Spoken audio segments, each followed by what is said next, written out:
The United States government has spent decades paying ranchers to poison, bulldoze, and rip out of the earth a tree that grows free food in the desert.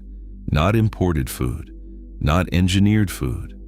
A native superfood that fed millions of people for over 2,000 years without a single drop of irrigation. The flour it produces does not taste like survival. It tastes like caramel.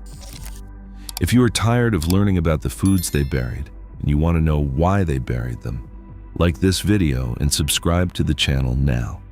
This channel exists to dig the buried foods back up. Right now, across Texas, Arizona, and New Mexico, there is a tree that requires zero water, zero fertilizer, and thrives in ground so dead that corn would not last a week. Its roots reach over 150 feet straight down to find water that no other plant can touch.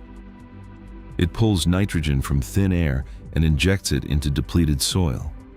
It does not take from the land, it heals it. And every summer, it drops hundreds of pounds of pods that can be milled into one of the most nutritionally complete flours ever documented. A flour so powerful that modern science is still catching up to what indigenous farmers knew 2 millennia ago. But instead of harvesting it, we are spraying it with herbicide from airplanes. This is the mesquite tree. And for the Tohono O'odham, the Pima, the Apache, and dozens of other indigenous nations across the American Southwest and northern Mexico, mesquite was not a side dish. It was the staple, their wheat, their rice, the backbone of desert civilization. Every late summer, families gathered the sweet, ripe pods by the basket load. They dried them in the sun, ground them into a dense, nutrient-rich flour called pinole, and stored it for months.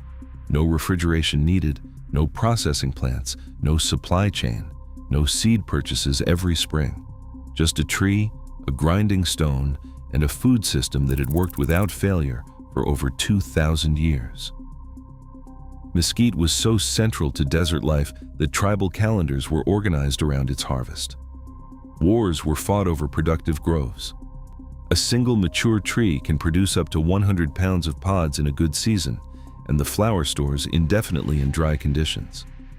It was the original shelf-stable superfood, centuries before that word existed. Then, colonization happened. Indigenous peoples were pushed off ancestral land. Traditional food systems were dismantled and replaced with government commodity rations. White flour, white sugar, lard. The Tohono O'odham, who had thrived on mesquite and desert-adapted crops for centuries, went from near zero rates of diabetes to over 50% within 2 generations. One of the highest rates on Earth. The diet changed. The disease followed. Nobody in power connected it back to the tree they were trying to kill. Because while indigenous food systems were being erased, the cattle industry had a different problem with mesquite. Ranchers called it an invasive weed, a brush nuisance choking out grazing land. The word they used was brush management, a clean, bureaucratic term for chemical warfare on a native species. Here's how it works. The United States Department of Agriculture, through its Natural Resources Conservation Service, has offered cost-share programs that pay ranchers 50 to 75% of the cost to destroy mesquite. Taxpayer money, your money. Exposed methods include aerial spraying of herbicides like Reclaim and Sendero across millions of acres, root plowing, where heavy machinery rips trees out by the roots, and chaining, where 2 bulldozers drag a massive ship anchor chain between them, leveling everything in their path. Ranchers spend over $40 an acre to wipe these trees off the map. And now, here is where the story turns into a joke that nobody is laughing at. Mesquite is not invading anything. It is a native pioneer species. It has been in North America for thousands of years. The reason it is spreading so aggressively is cattle. Overgrazing strips the land of native grasses. Bare, degraded soil is exactly where mesquite is designed to move in. It is nature's medic, arriving to stabilize and rebuild what grazing destroyed. And the seeds? They sprout best after passing through a cow's digestive system. The acid scarifies the seed coat. The manure provides a perfect starter medium. The cattle industry is literally planting the trees it then demands taxpayer money to destroy. They created the problem. Then they build you for the solution. If that makes your blood boil, wait until you see what this tree actually produces.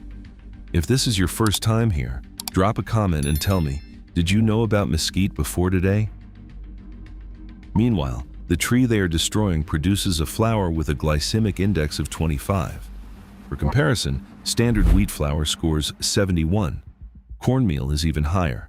Mesquite flour contains 13 to 17% protein, more than most plant-based staples.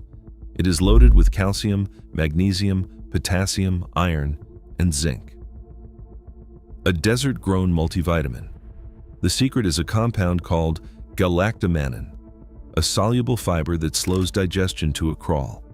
No insulin spikes, no blood sugar crashes. Hours of satiety from a flour that tastes like molasses and cinnamon without a single gram of added sugar. The tree that produces this flour does not just survive drought, it laughs at it. While farmers across the West drain aquifers to irrigate almond orchards and cotton fields, mesquite taps water reserves over 100 feet below the surface with a root system deeper than most wells. It pulls that moisture upward through hydraulic lift, watering shallow-rooted plants around it.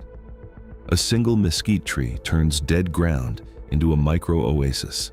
It fixes nitrogen, which means it manufactures its own fertilizer from the atmosphere. It drops leaf litter that builds topsoil. It provides shade that reduces ground temperature by up to 20 degrees. It is not a weed. It is a one-tree regeneration machine. Ranchers spend $40 an acre to kill a tree whose pods sell for $15 to $20 a pound once milled. Texas alone has an estimated 56 million acres with mesquite presence.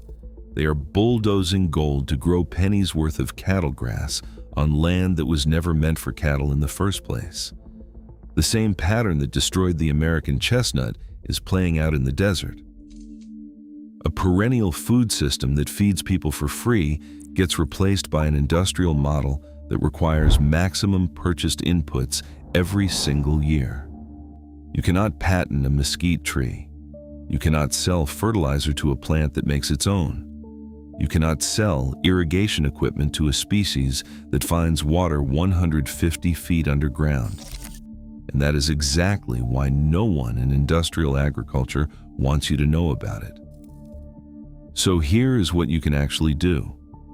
If you are in hardiness zones 7 through 11 and you have a mesquite tree on your property, stop cutting it down. Start harvesting the pods. You can mill them yourself or buy mesquite flour online and from specialty health stores today. Substitute 20 to 30% of regular flour in any recipe, pancakes, cookies, bread, and you will slash the glycemic impact of the meal while adding a natural caramel sweetness that does not come from sugar. This tree fed civilizations for millennia with no inputs, no irrigation, and no cost. It still grows across tens of millions of acres of American desert. The only thing standing between you and a free superfood is the lie that it is a weed. The desert has been feeding people for free for 2,000 years. It still is. The only question is whether you are going to keep paying to destroy it or start eating from it. Share this with someone who needs to hear it. Don't forget to like this video, share and subscribe to the channel. See you in the next video.